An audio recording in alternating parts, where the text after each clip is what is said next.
right, I think we are ready. Looks like we've got the majority of people in, so we'll go ahead and start up. Well, good afternoon, everybody, and welcome to Compliance Corner, where each and every month we examine key findings from our annual compliance benchmark report. And today we're going to be talking all about 2025 cybersecurity trends and what cybersecurity leaders and CISOs alike need to know as we go into this year. My name is Brandon Thompson. I'm the CISO of A-LIGN, and joining me today is none other than the CISO of Appspace himself, Mr. Sam Baxter. Sam, thank you for joining us today. Thanks a lot, Brandon. Thanks a lot for inviting. Look forward to the exciting call. As Brandon said, CISO and Privacy Officer here at Appspace, where we're a SaaS organization based out of the Tampa area.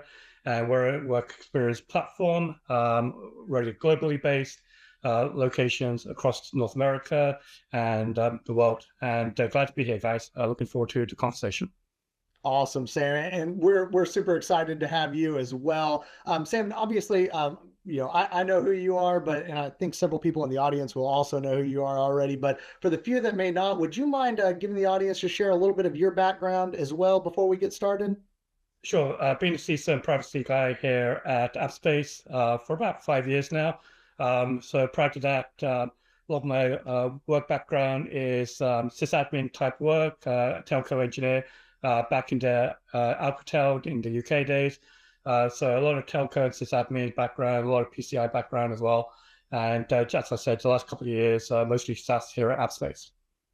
That's awesome. Thank you, Sam. I am so excited to get started today because we've got a lot of different topics to cover, and getting your experience, especially with your wide variety of background, I think is going to be obviously educational for myself as well as the audience. So we're really excited to kind of have you on board today to go over what we're going to be talking about, especially being the first of the year and everyone obviously is racing to make their roadmaps and plans for the year. So this is a great time for that conversation. So let's go ahead and dive in. If we can switch to the next slide real quick, go over the agenda, what we got to cover today.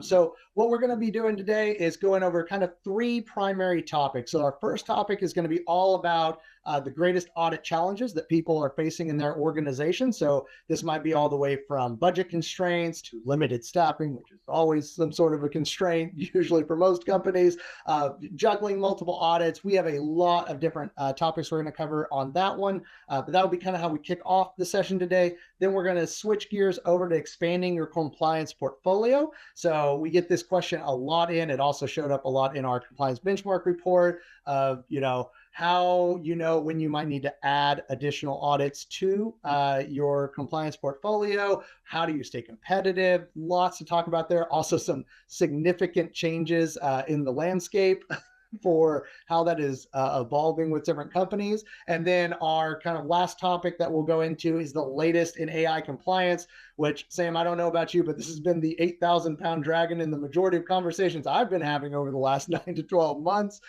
So we've got a lot of information for you today on that. We're going to obviously go over some of the latest updates and some of the more predominant frameworks, but we're also going to kind of walk you through things you need to be thinking about, especially if you haven't even really got AI on your radar yet and you're kind of worried about what might be coming. We're going to give you a lot of insights and perspective into that, as well as some tips and tricks from myself and Sam to hopefully help guide you along the way. So those are our three primary topics. And then we're going to, as always in Compliance Corner, we're going to have a Q&A session. So please, there's a little chat window. Should be over to your right, or at least it's over to the right on my window. If you have questions along the way, please feel free to pop those in. And at the end of the call, we're going to go through as many of the questions as we possibly can while me and Sam are on the call. So make sure to be asking those along the way as we get through different topics. And one last kind of piece of housekeeping here to kind of help guide our conversations through all of these different topics. I've been given the green light. I was really excited for this to actually give everyone on this call an early preview to our 2025 compliance benchmark report. We currently have the 2024 one published. The 2025 one is coming out at the end of January. So I'm really excited to share a preview For every single topic we're going to be talking about, we're going to have the supporting data from the report before the report is even released. For those of you, I know many of you do follow the compliance benchmark report, but for those of you that maybe this is the first time you're hearing about it, this is A-LIGN's annual report where we survey over 1,000 compliance professionals at different organizations across almost every sector. And we get obviously data and metrics back for what is driving their compliance programs, what's on their roadmaps, what are their concerns, what are, kind of what they're focused on throughout the year, as well as how the landscape is shifting across multiple sectors. I can tell you from firsthand experience, it is an invaluable tool for me, especially when I'm building out my roadmap for the year and what I think my priorities should be. And then I read the report and go, well, maybe I should adjust some of these priorities based on these 1,000 survey responses we're seeing of where the landscape is shifting. So we're going to actually be able to share some of those early with you. So that's what we're going to be going over today. Sam, are you ready to get started with me today? Let's kick off. All right, let's do it, man. Let's go into our first topic, which is the greatest audit challenges. Now, we asked basically all of our survey respondents, what is the greatest challenge that you are facing in your audits? And we kind of had 6 primary responses we got back that we categorized everything into, and that is budget constraints, limited staffing, complexity of multiple audits, multiple auditors and different workflows that you might be experiencing with those different audit firms, lack of technology solutions, and then manual evidence collection. Now, we have responses here up on the screen to help kind of organize this and make it a bit more digestible than just, blanket topics of which one's got the most responses.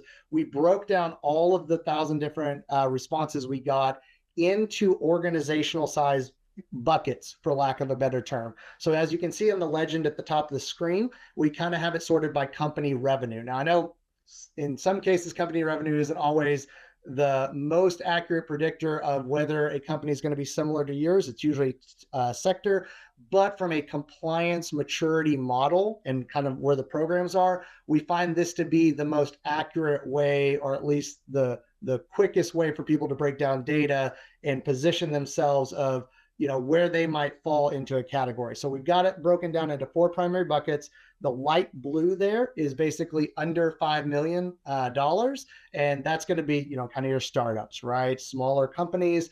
And then you've got all the way through the SMB chains. I believe it's after that's 5 to 50 million in revenue, then 50 million to $1 billion in revenue, and then all the way up to those large spanning global enterprises at the $1 billion or more, all the way in that kind of navy. So as we're going through these topics, and you're kind of listening from your different perspectives of different organizations, try to kind of place your company in whatever category is closest to your annual revenue.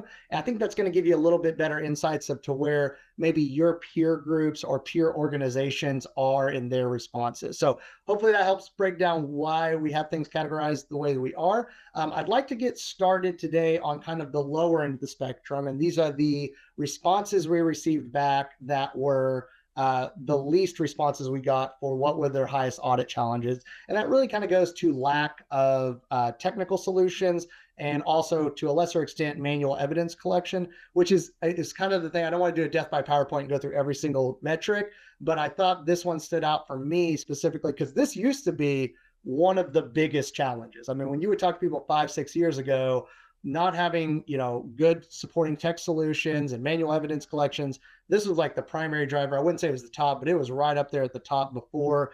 And I think for me, this has been, to make sense of it, and based on conversations I've been having with clients and partners, largely driven by the advances and great advances we've seen in GRC tools and automation, as well as just great security products that now know that their security product feeds into your compliance matrix, and they have even API connectors that'll automate, checks that you need to do. So I think we're seeing this particular challenge go down. It's still a challenge for several people, but it's definitely in the lower subset of what we were seeing. Sam, I'd love to get your perspective as well. Is this trend similar to what you're seeing? Do you have any additional insights you'd like to share?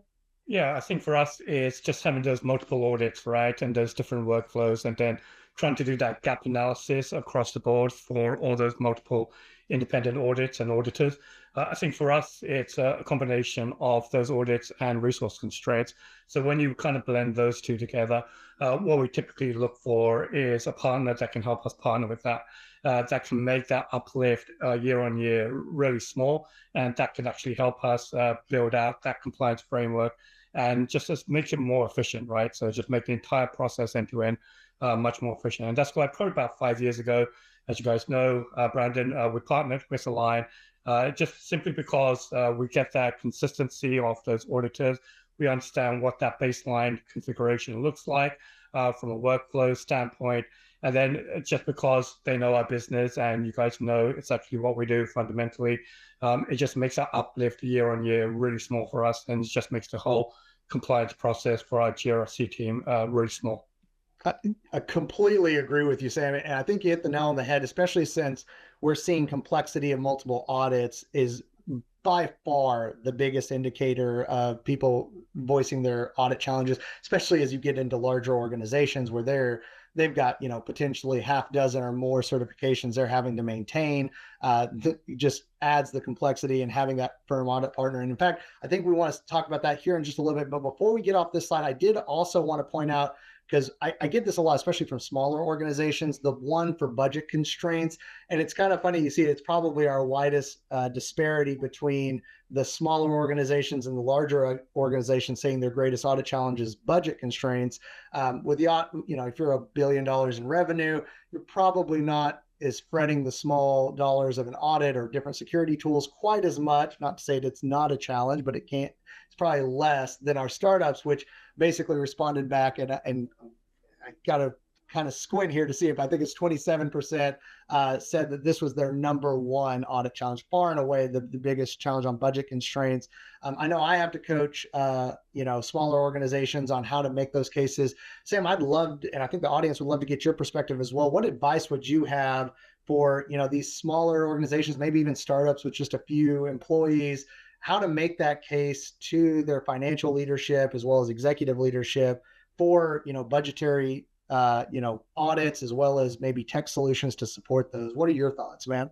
Right. Yeah. So for us, it's really driving the business, right? So what are those key indicators, those KPIs that drive the business, that drives revenue for the business, and then just feed that back into our security teams. So we know today our SOC 2 and kind of our ISO reports and certifications really help us drive new revenue across North America and Europe.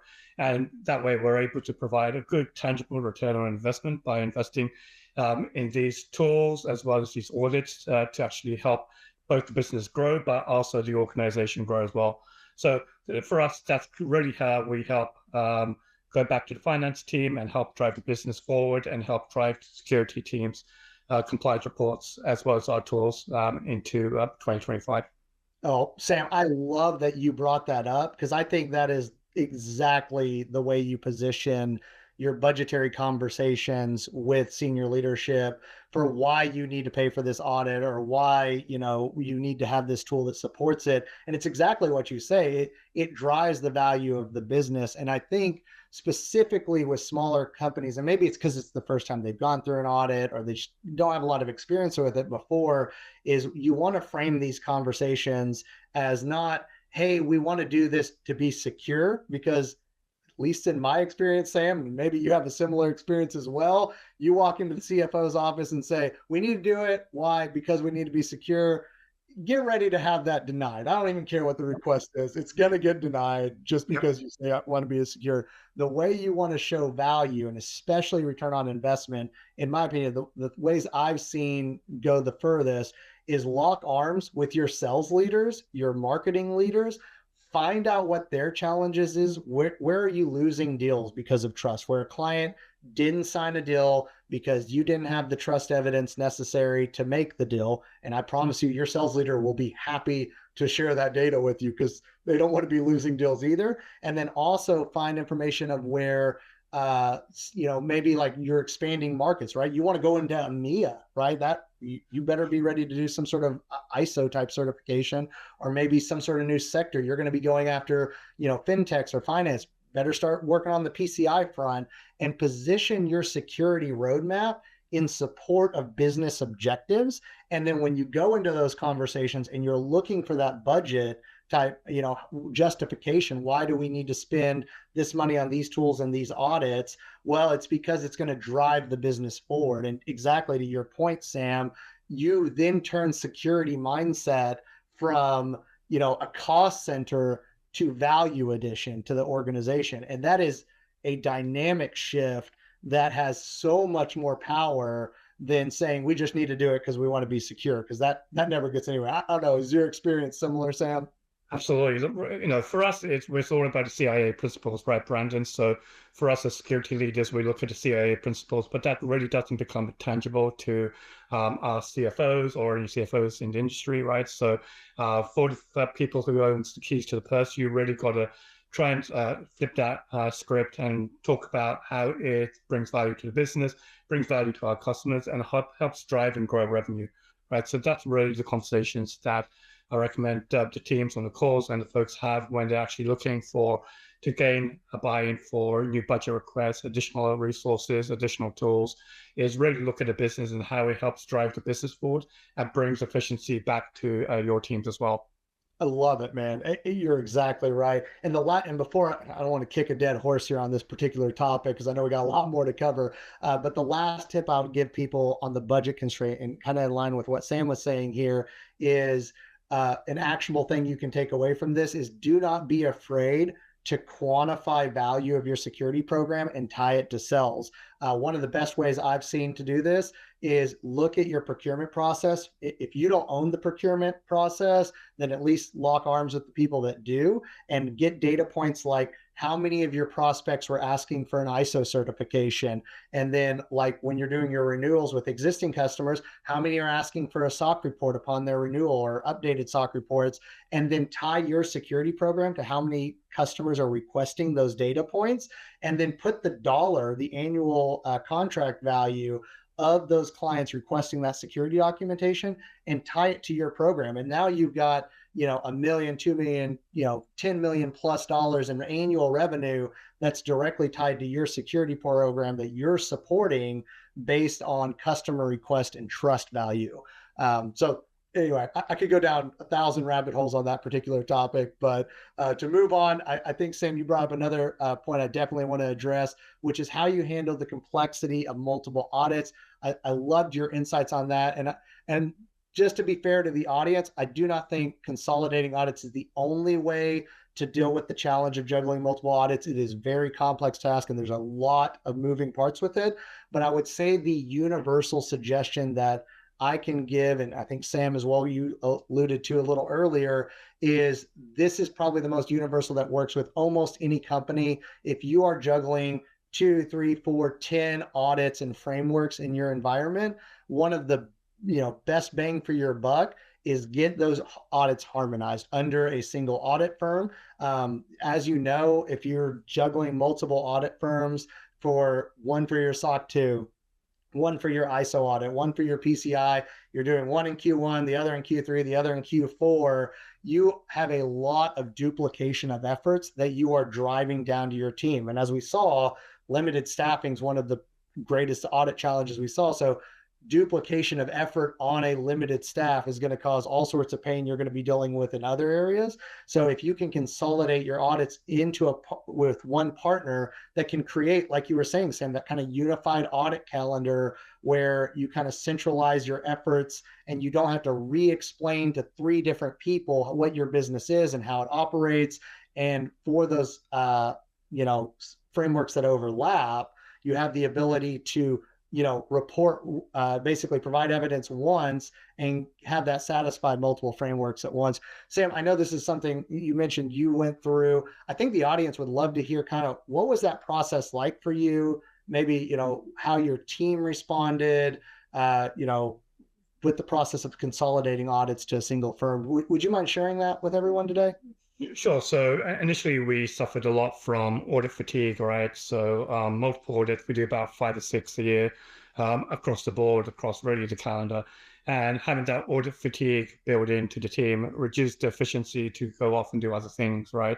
As you said earlier, Brandon, process was very manual. And so we look to strategically figure out how do we bring this all under one team so that we're not constantly explaining ourselves throughout the audit cycle, throughout our annual calendar, and we don't build in audit fatigue and improve efficiency within our teams, right? So we don't have a huge team here at Appspace, but we have a strong team.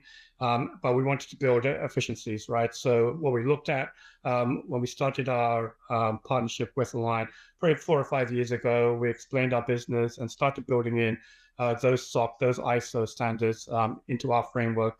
And by now having those consistent auditors over the last 4 or 5 years, having that consistent partnership, what we now see is it's a very light lift, 3 years on, for our team to actually go through that audit cycle. It's not a huge lift, and it brings much more efficiency so that the teams have can focus on other items, other business revenue generating items, because now we've found that efficiency, we've found that partner, and we don't have to consistently explain ourselves and explain the evidence year on year. So again, a huge benefit to Appspace. Love it, Sam. And isn't it nice, man, when you get past that year 1, year 2, where it's just, you're basically pulling your hair out, your team's freaking out. It's just so much. And even with the single audit firm, there's challenges, although it minimizes it. But you get to that year, even year 2, year 3, year 4, and it's just such a night and day better experience, especially if you can maintain that maturity within your compliance programs. It's such a great feeling, I know, from my personal experience, and I know hearing it from clients too. So. Yeah, absolutely. As soon as we hit that sweet spot, probably in year 3, it's just, we saw the efficiency grow within the team, and that audit fatigue started to reduce and the team to be much more productive. And so that partnership, again, personally for myself, it's a huge benefit for us to have that strategic partnership with A-LIGN. That's awesome, man. Well, I know we appreciate you as well. I think we probably need, I just realized what time it was, and I can go down rabbit holes, so we'll keep things moving along. If we can go to the next slide, so I don't delay us too long, is our next topic, which is all about expanding compliance portfolios. So in our 2025 survey, we asked people just legitimately what is the number of audits or assessments you're going through on an annual basis. And this is something we have seen rise year over year. I mean, historically, this has always been trending up as more and more assurance is needed.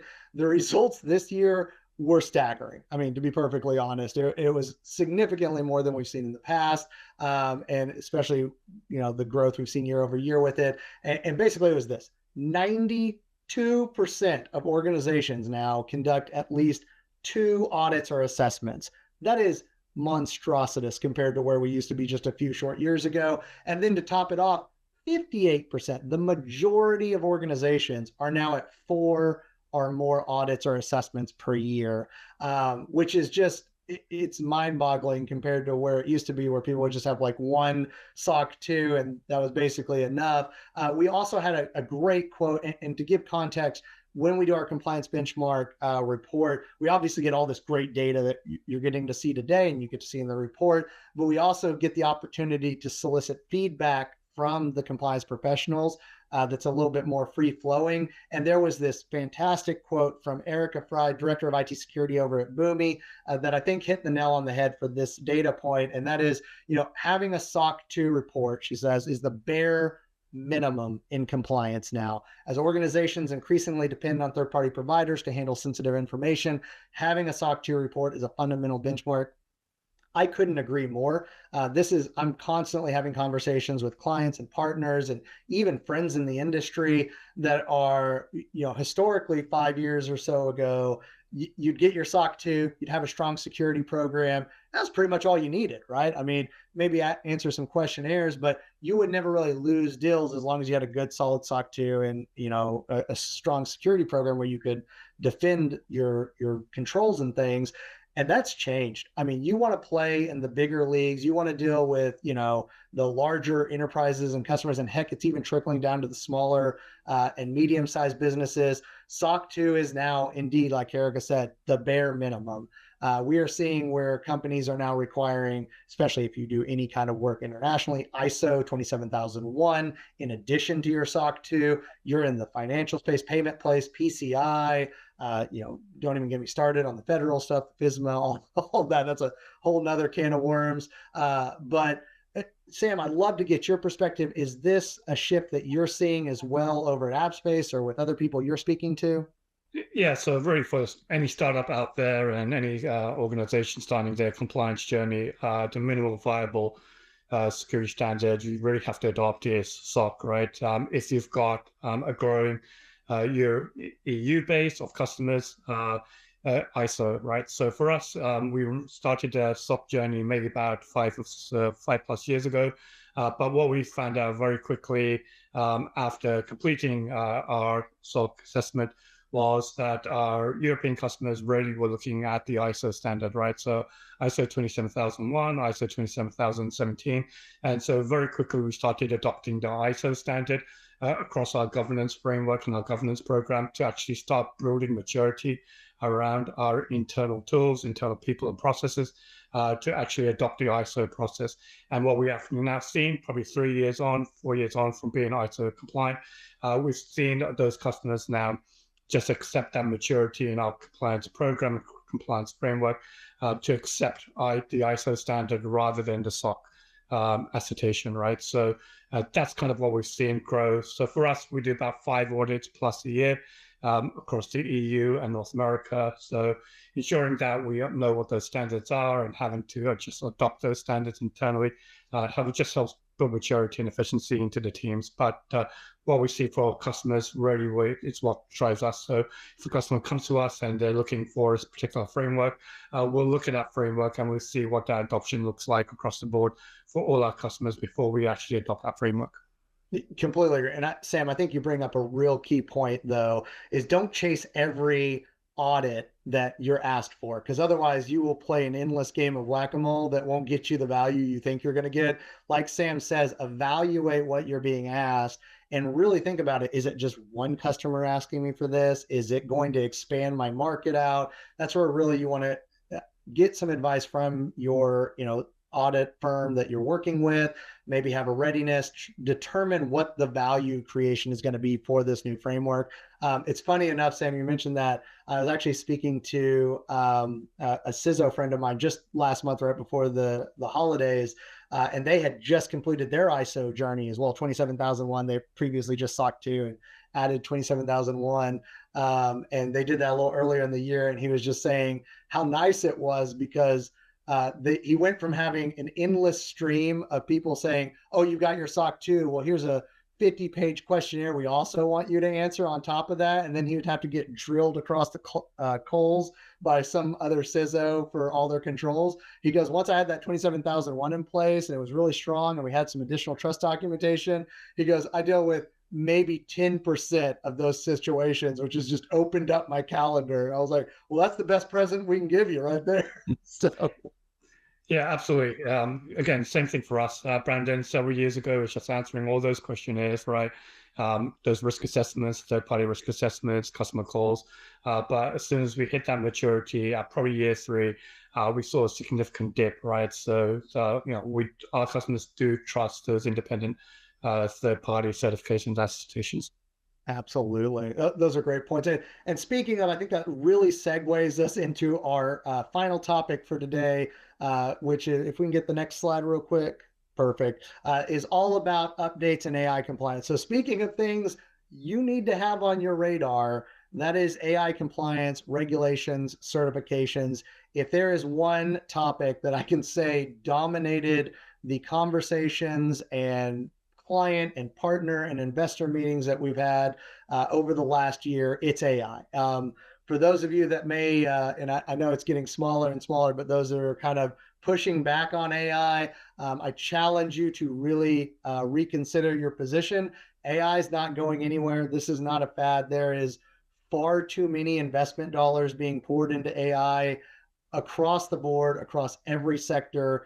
It's here to stay. And so we as security leaders have to not only find a way to adopt AI in a secure way, but also be extremely mindful of the competitive landscape that we are all about to dive straight into with the upcoming AI compliance and certifications that are coming out. So we got 3 here, and I know if you're watching this, you're probably like, hey, there's like 6 other ones we could be talking about. There's a lot of different AI compliance out there. There's a lot of stuff from NIST. These are the 3 that I would say we wanted to aggregate because they are driving the conversations the most, especially here recently. The first is, I would say, the juggernaut of all AI compliance discussions, ISO 42001.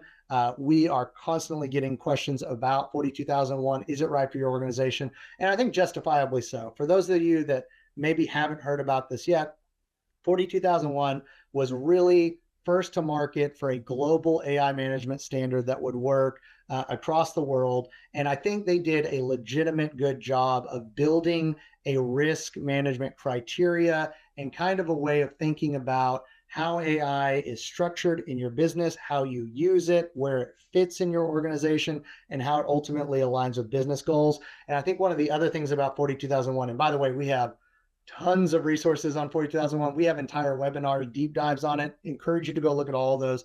But at a high level, I think the way 42001 is going to be something that you need to factor in is this is where a lot of the larger players are racing towards. So your Microsofts, your AWS, Google, other larger organizations that dominate the supply chains, this is one of the, not the only one, but this is one of the ones that they are racing to have. And then they are going to be we're already seeing it.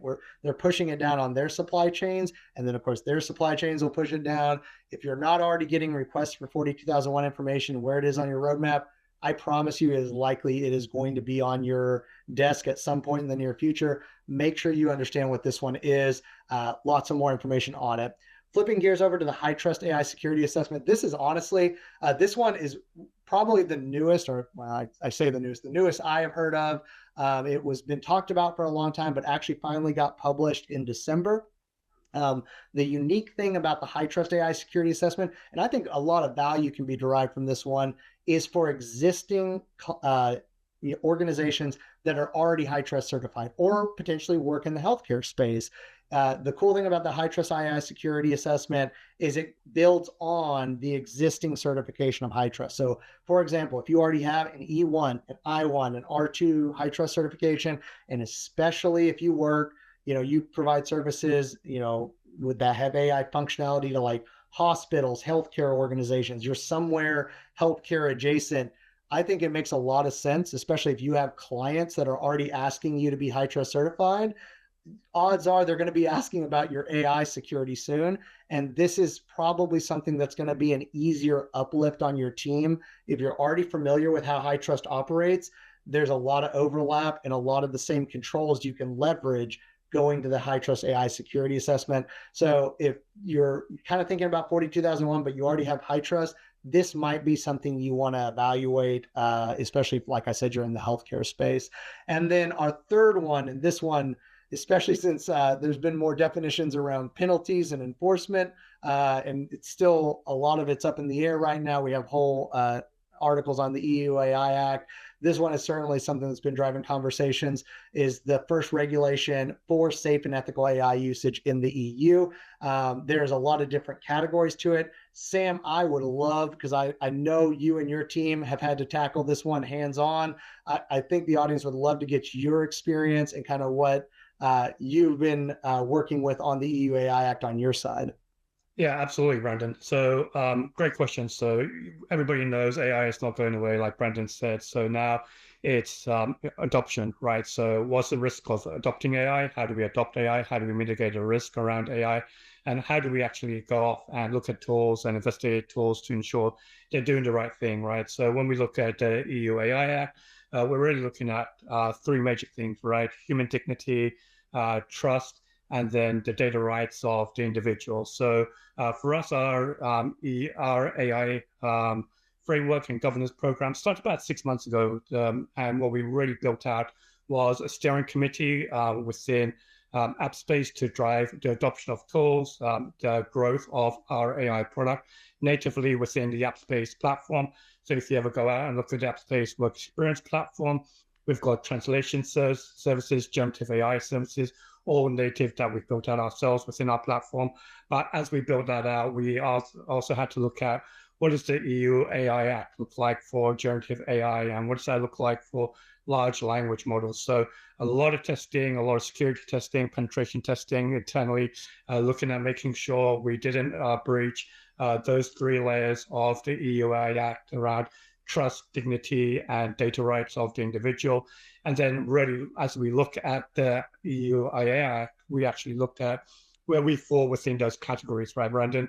And the category we really wanted to fall in was around limited risk. So we really don't ingest data. We don't train the model, large language models on data. So those are some of the key aspects when we looked at our not only our internal tools that we sell to customers, but also tools that we adopt internally and have our users use. We actually look at those and interrogate those fairly fundamentally through our risk model and then through a steering committee.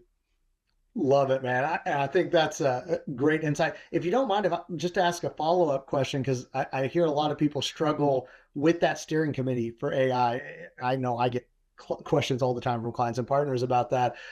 For your steering committee, can you walk us through how you actually developed that? Like, what was, did you have to spearhead it? Was it you that had to basically pick up the torch and say, we're going to build this? Was it forced upon you? Walk me through what that went through, if you don't mind. Yeah, absolutely. So yeah, kind of just like all security leaders on the webinar, including yourself, Brandon, was it kind of got forced on us, right? And then at that point, we just picked up the mantle because we knew that AI is not going to go anywhere. And so we had to build out a framework for adoption. So building out policies, looking at those policies, understanding your risk around the tools themselves, and then really educating our users during brown bag session, all hands meetings. So as we were educating our users through communications, internal communications to all our users, and then all hands meetings, right? So making sure our users knew which tools to use, how to use those tools, training those users on those tools. That helped build the steering committee. And so we have individuals and stakeholders from across the organization, from marketing all the way through technology, that help drive the adoption of AI, as well as making sure that all our users fundamentally use the tools in the right way and minimize that risk to exposing confidential data into those AI tools.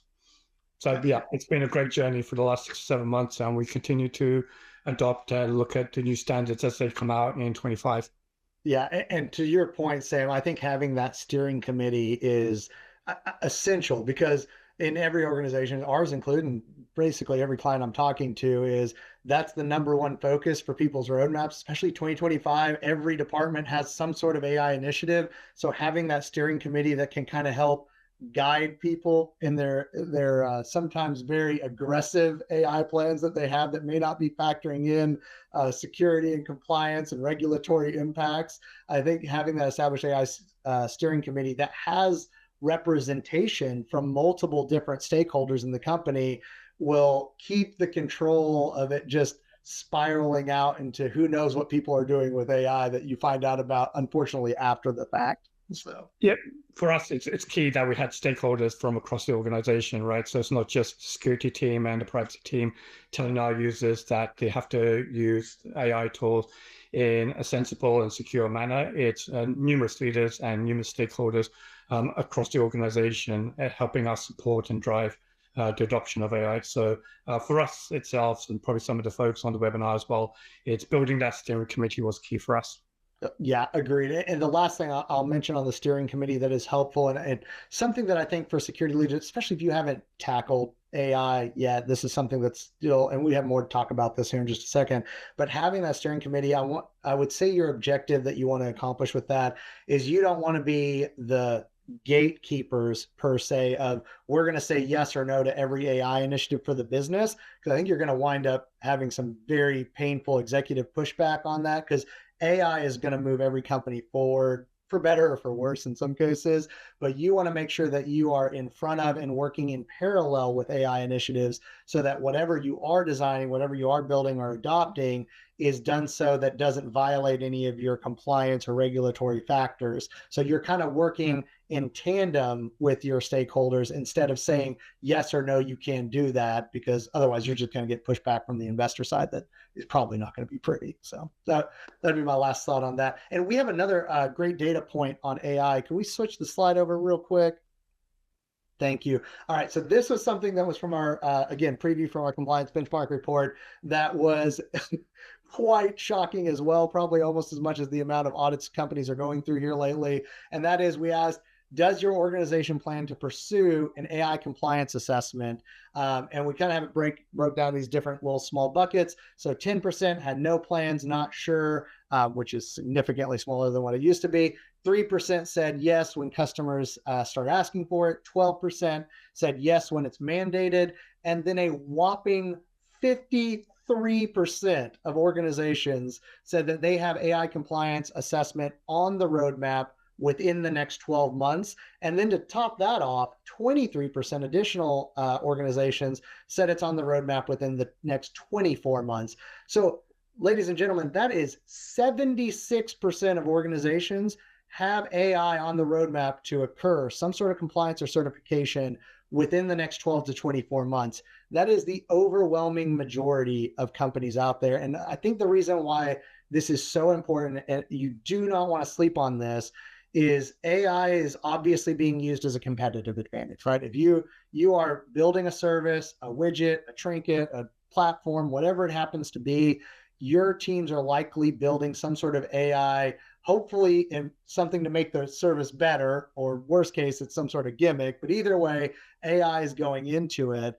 and your competition is most likely pursuing AI compliance assessment. I can tell you what's about to happen.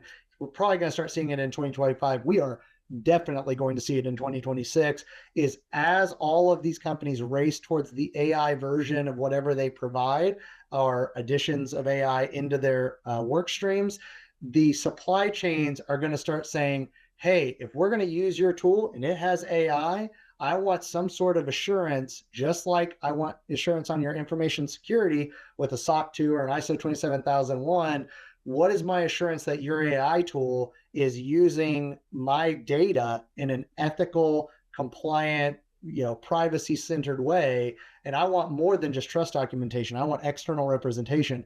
76% of organizations are racing towards having that. So these are going to be deal-breaking decisions of, if you've got 5, tools lined up and people are exploring between you and maybe 3 or 4 other vendors, and the 3 or 4 other vendors have ISO 42001 or some sort of certification that shows they have external validation of security, and you don't, guess who's going to lose that deal in procurement? Most likely. So I think this is a huge data point to pay attention to. Don't sleep on it. The question I'd say I get the most with people in their AI journey, especially for those of you that are just getting started, maybe you don't have a specific framework you're looking at, is what can I do in the meantime? Sam, I'd love to get your insight, what maybe you're doing at Appspace and what maybe you've advised others on. What would you say to people that they literally haven't done? They don't know if they want 42001. They don't know what they want, EU AI Act. How do they even get their hands wrapped around it? How do they start mitigating risk now, today? Yeah, for us, Brandon, and probably for some of the folks on the webinar, is we built that governance program, right, with the steering committee. And as we had the stakeholders input into not only our product and our generative AI product at Appspace, but also tools that our users use, the generative AI tools our users use, we wanted to ensure they were using it in an ethical manner and minimizes the risk of data leakage, exposing Appspace data, confidential Appspace data into those large language models. So essentially, we built policy, framework, and communication, right? As we adopt AI, communication is the key here, is constant communication with your users, your people within the organization, across the board with your leaders as well, and your customers, right? So consistently, we do a presentation around our AI models, and we disclose how we're actually using the model, where the model's actually being used within our platform. And we have disclosure statements, like we have to do for the EU AI Act. We have to have disclosure statements as to when individuals are actually using the AI. And so by actually having that maturity, Brandon, built in, it helps us get us to that 4200 or AI 4201 roadmap. So that's on our roadmap, probably within the next 12 to 18 months. I love what you're saying there, Sam, especially as a developer of AI features in a tool that you're providing.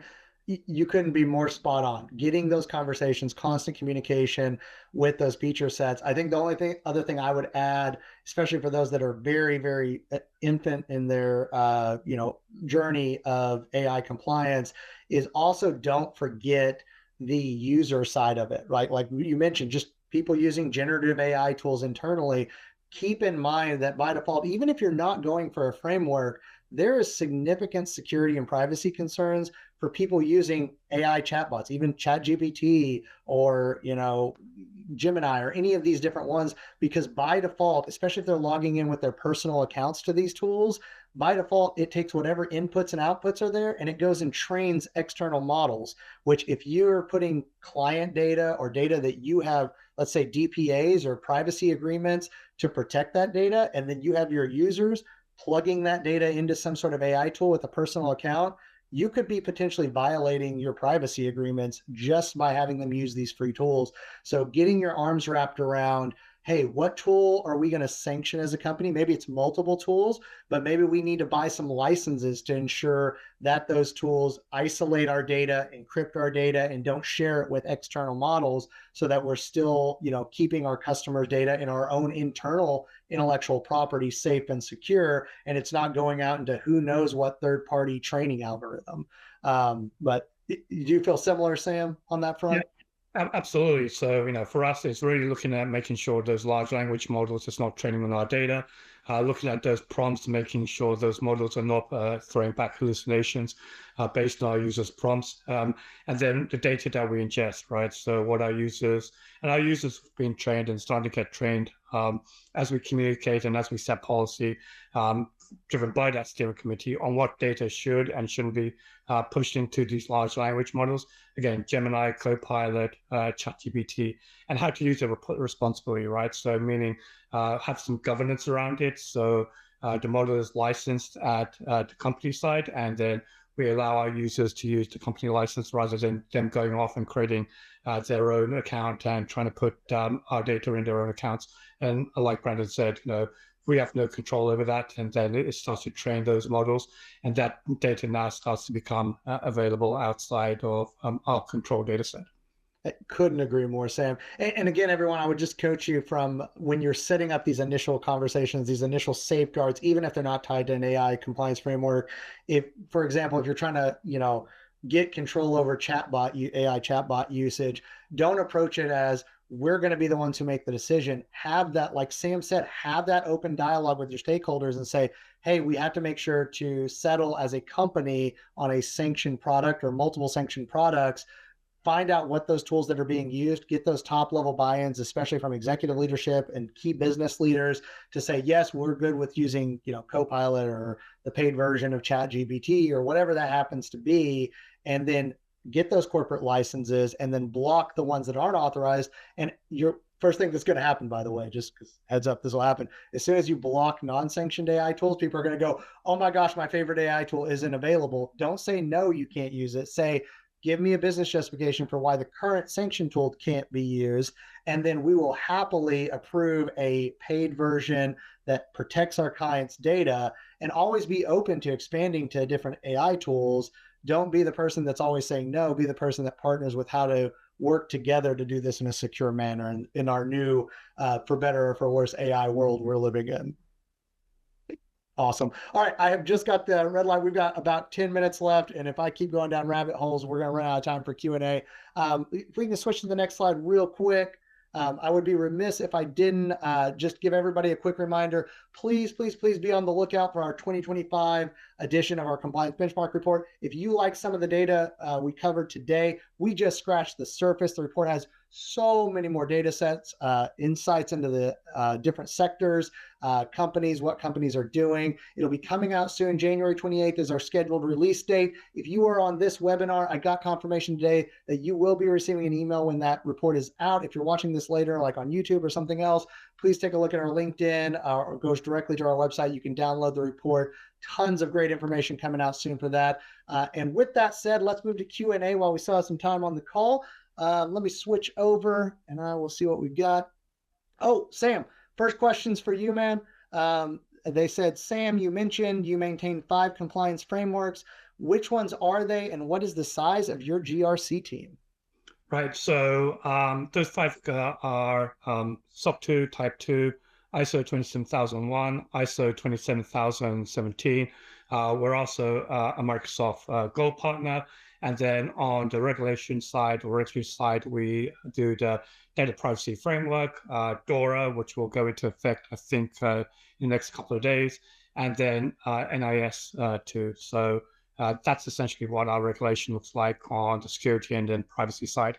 And what was the second part of the question, Brandon? I just missed that. Yeah, the second part of the question is, how big was your GRC team? Yeah, our GRC team is 4 people. So across the board, we have 4 people. Okay, awesome. Yeah, I can guarantee you got somebody on the other end of that question, basically probably juggling a similar amount of audits, being like, how many people are you doing this with? So, which makes sense. That's a great question. Next question up here is, with the ever increasing number of AI services, is there a convenient way to block access to unapproved AI tools? Oh, that's a great question. If you are a Microsoft shop, Microsoft has a tool called Purview, depending on what license you have, E3, E5, whatever you've got. That is a phenomenal tool, not just from a blocking unapproved AI tools, but just monitoring what the usage is. The coolest part about the Microsoft solution, that's the one I can speak to the most because I've used it personally, is on the Microsoft solution, it literally analyzes all your endpoints and it gives you a report. What AI tools are they using? And you can literally look at the number of users for each AI tool, print that out, that report. And honestly, that can really drive the last topic we were talking about, is go take this to your stakeholders and say, hey, these are the AI tools that our users are using based on, how many people are using and how many hits we're getting a day. Which of these are actually needed and people are just using them because it's their preferred one, and use that to drive that conversation and get sign off at the leadership level of which ones you want to sanction and buy licenses for to actually protect the data. And then you can go in the tool. It's literally as easy as saying whitelist only. Here's the ones we're going to allow. Block the rest of them, and it's a phenomenal tool. Sam, do you have insights of how to monitor for AI service uses tools? What are your thoughts? Yeah. So typically we have some tooling on our endpoints, as well as being a Google shop ourselves out here. We have some tooling within Google Workspace that monitors not only extensions, plugins, or that's put on browsers, but any domains that an individual goes to. So maybe ChatGPT, Microsoft Copilot. So we have that visibility where we can start encouraging users to use alternative tools if it's not a sanctioned tool. And that way we can start training our users to use the approved tools rather than going to an unsanctioned tool.